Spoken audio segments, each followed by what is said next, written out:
If you receive a copyright complaint, what is the very first thing that you should do? Very first thing you should do is take down the image or the verbiage that you suspect is the cause of the copyright complaint.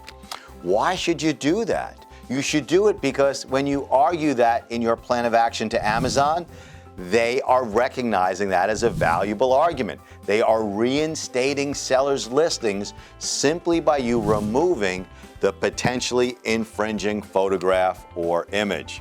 Now, how can you avoid getting suspended for copyright complaints? Don't use anybody else's images. Don't use anybody else's verbiage. Even though that image or that verbiage may not be registered with the United States Copyright Office, whoever created it still owns rights in it. Now, you want to learn more about copyright law as it specifically pertains to Amazon sellers.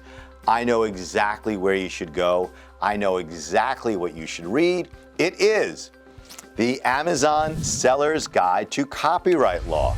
And by donating to a great charity called the Ty Lewis Campbell Foundation, you can download a copy of the greatest book in the world when it comes to copyright law, specifically for Amazon sellers, from our website, AmazonSellersLawyer.com.